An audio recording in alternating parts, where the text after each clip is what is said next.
breaking news. We have Adam Sandler lookalike, a leader of not just an office, but also a family, a strong friend, and just an all-around great guy, Matt Fridley. Matt, thanks for being on. Yeah, thanks, Dawson. I'm glad to be here. Yeah, Matt's the man. Matt currently is the branch manager for over our Utah office. Yep. Matt's overseen operations for not just our company, but he's worked at other operations prior. He started out as a service technician and then kind of worked his way up and is now the main chef in the kitchen, keeping things happen. So, Matt, thanks for being on. Yeah, thank you. So, Matt, kind of walk us along your journey really quick into pest control. Just kind of like where you're from, where'd you start, how'd you get here? Sure. No, that's a great question. So a little bit about myself and kind of my journey in pest control. I actually started in sales. So I did summer sales for a summer with EcoShield. That's kind of where I got my feet wet and no way. In the Okay, pest control industry. How did I not know that, dude? Yeah. So I did sales for almost a full summer with them. And then towards the end of the summer, I moved over to be a service technician with them, a start technician. Worked my way up there into some management with them, and just really fell in love with the service side. I love sales. I know how important sales are in the pest control industry, and but I fell in love with the service side, and really especially with management, being able to be a leader and to help others, appreciate this industry and the camaraderie that it has really with a lot of the people that you work with, but. So did sales for a summer, moved up to be a technician. I was a technician for a few years, moved in to be a service manager with EcoShield. Worked with Croach as a branch manager as well for a little bit, and also owned my own company for about 3 years as well, kind of through the COVID area. So I've got in total about 8 years experience in pest control. That's awesome. Now, so. Well, we're glad to have a sage on the pod. Yeah. So I guess let's walk back to your sales career. I think a lot of times people think that like sales needs to be your end all be all, or it's not. I think a lot of times just going through and learning some of the skills that you learn in summer sales, it's so helpful. What are some things like you went and tried it? It was a great experience. What are some things you learned that you were like, oh, I'll forever keep that with me? Yeah. No, that's a great question. I think the biggest thing that summer sales taught me was when things get hard to not give up. Even though I didn't stick with sales throughout my career, it was a great stepping stone for me and a great start really in the industry to kind of understand the sales side and the sales process in pest control. And so there were days where I'm out there where you're like, man, this is tough. This is a tough job. Why'd I do this? But really having that perseverance to just keep going, to break through that. That's the biggest thing that I think I took away from summer sales, was that no matter how hard the job is, how hard the day is, if you just persevere and you look at that long-term goal, I think a lot of times in summer sales, guys get caught up in the short term.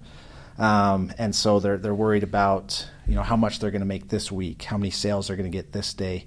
And they kind of lose sight of the end goal. And so really just having that perseverance to break through those mentally bad days and just realizing like it's going to be worth it at the end. And so that's probably the biggest thing that I took away that's helped me in my day-to-day life. It's transitioned in my career, also with family. It's just helped me be a little bit more patient with any interactions that I have. So. And to just speak on that, when I was going through my first summer, the first week or two, I was like, oh, this is so much. I don't know if I can pull through. But just when you learn that the next step isn't going to kill you, it'll build muscle over time. Yeah. And you'll get stronger. And if you're out there this summer and you're just starting and it's your first to go at it, just know that even though the first step forward may not feel like it's going to like change your life, sell 1 million people, but if it's just going to get you a little bit better, it's worth going down that path and learning. So exactly. I love that. So kind of on with perseverance and stuff, talk to me really quick on like starting your own company, kind of the barriers there, and then what were some of the things that you learned just in like knowing, because when you own your own business, you're on multiple sides. You're on the sales side, Yep. you're on the operation side. What were some things you learned kind of when you were going through that? Yeah. No, it was starting my own company was probably one of the best times in my life, but also one of the most stressful times in my life. And the biggest things I've learned from that experience was there's a lot more that goes on the back end than people think when you're running a company and when you're starting a company. And a lot of people think, I'm going to start this company and I'm not ever going to have to work again. And, I could probably say at the start, that was kind of my vision as well, is want to get to a point, where I'm not working and I have guys working for me. And it's great to have that vision, but it really taught me the nitty-gritty day-to-day things that you have to do. And having that background of that perseverance of just being able to make it through those days. Starting a company, it's 6 a.m. to 9 p.m. It's Saturdays, it's weekends, it's sleepless nights where you're up all night, studying things. And the biggest challenges of that is, having to acquire the licensing and taxes, things like that you have to really kind of outsource. And if you don't know it yourself, I had a lot of pest control experience, but didn't necessarily have ownership experience. And so it was a lot of learning in the process for me of finding those things. And you run into roadblocks, and the biggest roadblock I would say is sales and word of mouth. When you're just starting a company, nobody knows who you are. And so especially in an industry that is pretty competitive, being able to go out there and get those sales, it took a lot of work. And so, I was grateful for that experience. It's taught me a lot and kind of gotten me to where I am today, to be a branch manager, to be a leader for other guys that may not have the opportunity to start their own company, but are getting into an industry that they may want to make it a career out of, and showing them my love and appreciation for it and the hard work that it's taken me to get to where I'm at, and hopefully helping those guys take those same steps to get to that point for themselves. I love that. I love, and one thing that I really, really like that you said there is just like making sure that you're helping someone else as they're going down the path, get better and grow. Yep. I think a lot of times people look at your job and we think kind of where you're starting at, where it's like, oh, I'm going to create a company and I'm not going to have to work and everyone's going to work for me. Then when I think that's an early entrepreneur's vision. I think a lot of times people are like, oh, I'm going to create this company, everything's going to be successful, people are going to like love it. And then you realize that instead of people serving you, what leadership is you serving people. Yep. And just learning how to do it at a higher level in a better way. And I've learned that over the years too, and I think it goes beyond just owning. I think that goes to being a manager, being someone that brings somebody onto a company or to a situation. Whenever you're bringing somebody on to work with you or work for you, you really need to look at it in that lens. This is me committing my time, energy, and effort to make sure that this person's dreams are realized. Yep. So. No, I think that's great, and to touch on that a little bit more is it kind of makes me think of there's a difference between a manager and a leader. Anybody can come into any industry and be a manager and manage people and tell people what to do, but a leader is showing people what to do, not just telling them. So showing them by example and then inspiring them to go out and do it themselves. So, I thought that was really awesome. Love it. You said. So, I mean, now that you've worn the majority of the hats that are in a pest control company, what's maybe a position that you're like, hey, this one doesn't get enough credit or praise, or we don't sing their praises enough, and how they keep everything rolling? Yeah. Well, honestly, I think everybody in this industry, everybody kind of has. I kind of think of it as like a wagon, this industry. You've got really three separate parts to this industry. You have sales, service, and operations, the office staff and operations behind the scenes. And so there's there's three parts to that wagon that keeps it rolling. And so everybody really deserves a lot of praise because they each respectively have their own. But as far as my experience, I would think the person who deserves the most praise and is kind of there in the front lines would be like a customer retention team and a customer experience team.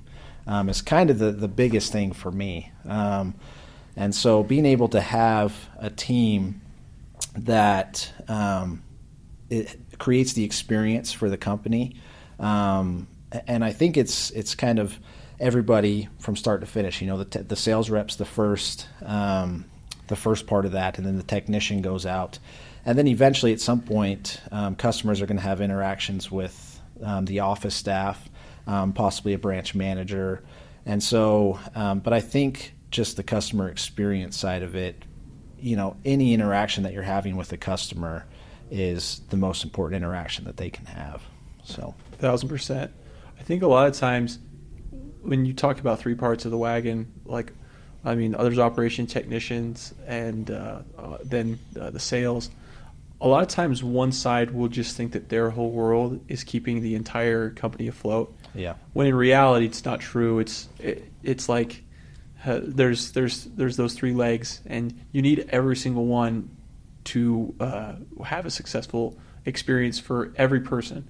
Yeah. And I think a lot of times you'll see technicians get blind to what sales guys are doing, and you'll see sales guys get really blind to what technicians are doing. Yeah. And one thing that I've always tried to do or try to avoid is a lot of times people love to separate themselves into different categories, but learning how to bring them both together and being like, hey, we're all on the same team is big as a company perspective, but each individual needs to feel that as well. Yeah. So if someone's listening to this and you're like, hey, I'm having issues with X or Y, like either the salesmen are saying something that I'm not loving or the technicians aren't servicing how I need them to be.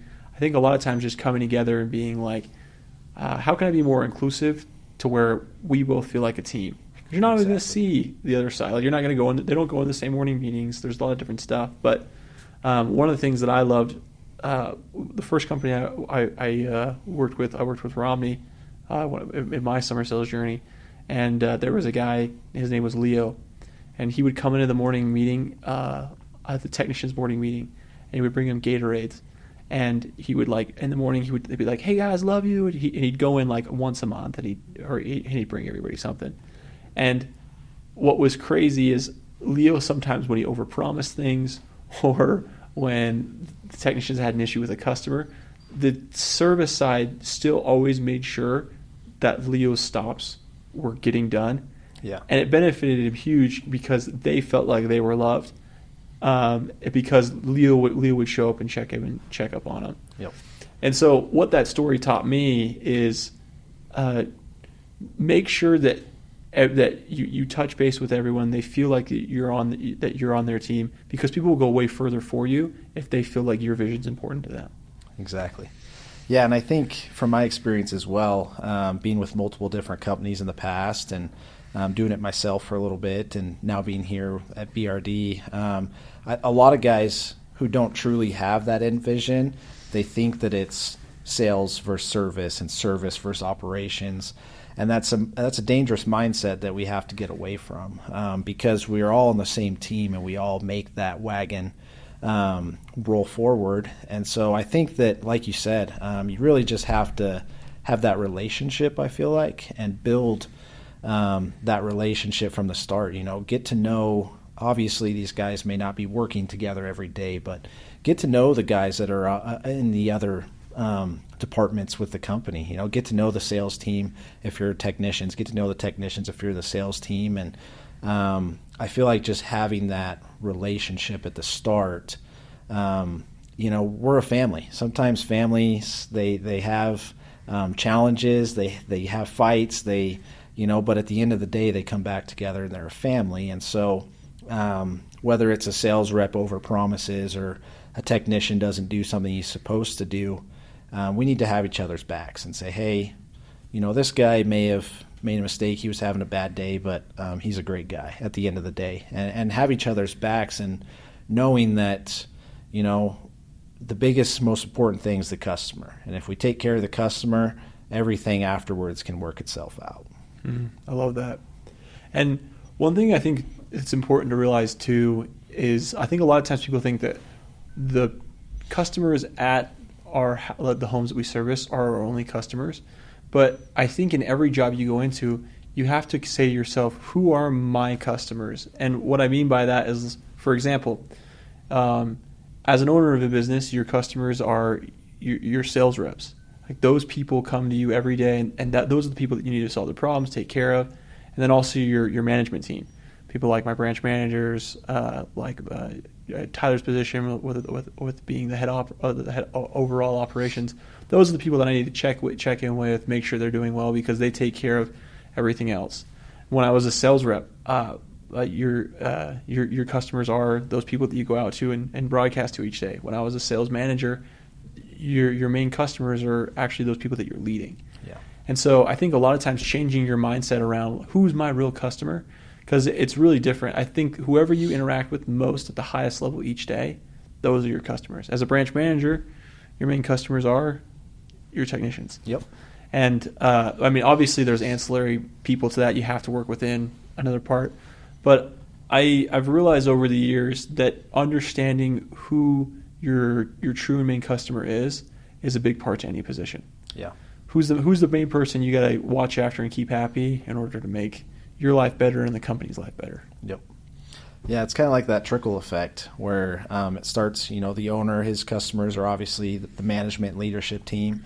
And like you said, and sales reps, technicians are the customers to the branch managers. And if employees are feeling heard, if technicians are feeling heard by their branch manager, and they're taken care of, in turn, they're going to want to take care of their customers, who are the company's customers, who are the ones that pay our bills. And so it's kind of that trickle effect. It's just building a culture, I feel like, of guys that want to win, guys that want to take care of each other, and be in an environment where they can build something great. I love it. So now let's rewind the clock. I mean, obviously before your tenure here, who was maybe someone that was like a leader to you, a role model to you that helped you see a lot of new things, and what did they teach you? Yeah. Well, I think the biggest role model that I can think of would probably be my dad. In personal life, but also in business. My dad, he is really smart, and he taught himself a lot of what got him to where he is today, to be at a very high level with the company. And so, it's where I saw my dad get up every day, go to work. He worked the hard days to take care of our family, to support our family, and it was a matter where he didn't necessarily start going to school.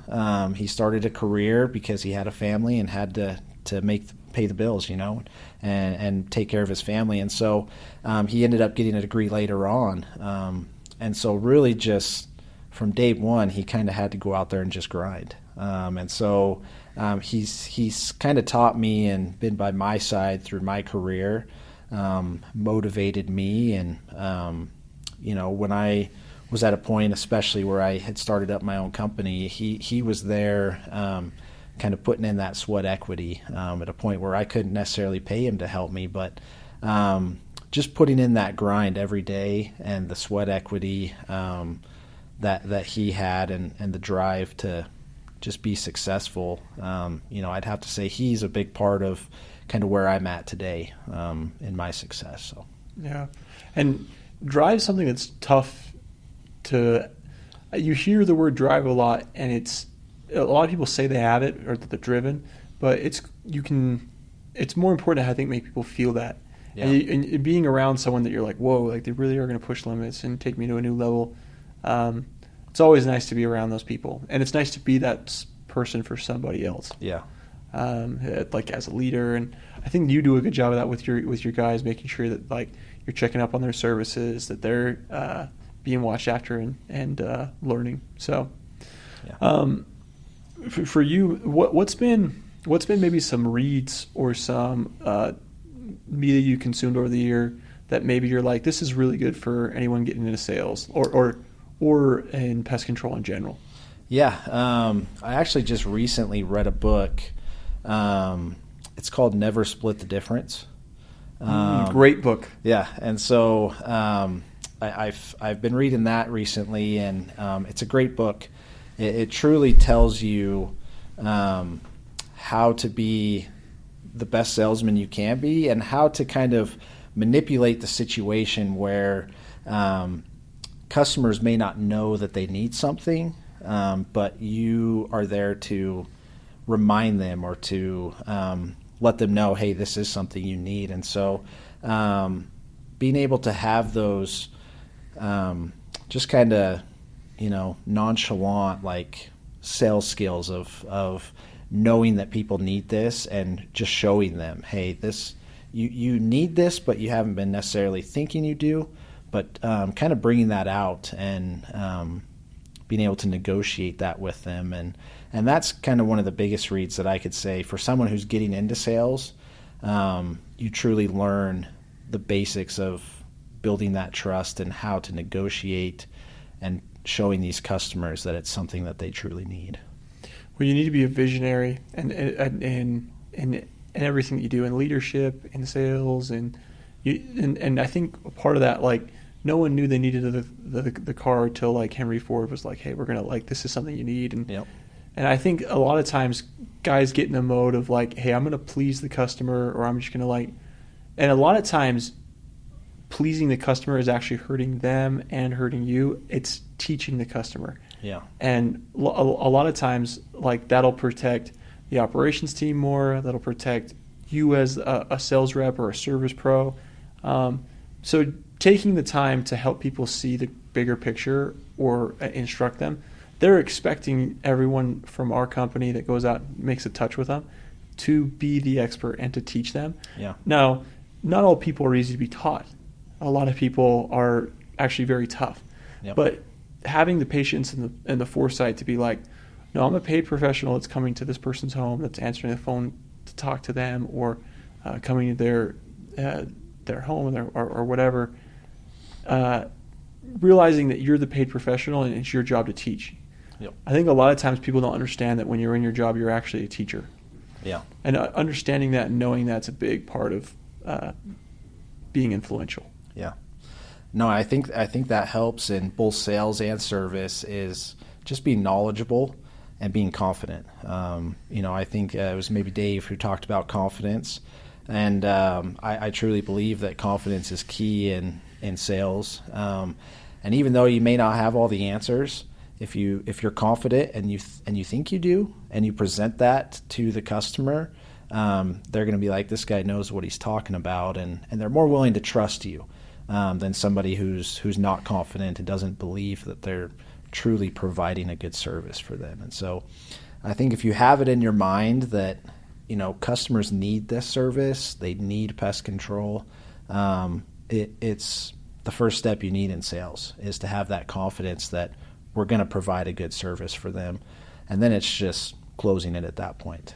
So 100%. So, Matt, you've been in pest control now 8 years. You've seen it from a salesmanship perspective, a service pro, a branch manager, an owner. You've seen a lot of different C's. Do you have any stories that stick out to you as being like a knee slapper that was fun or funny, or like this was a crazy customer interaction that happened, or? Oh man, too many to count, I feel like. Everybody that asks me, especially when they are like, man, you owned your own business, like you've been a technician for so long.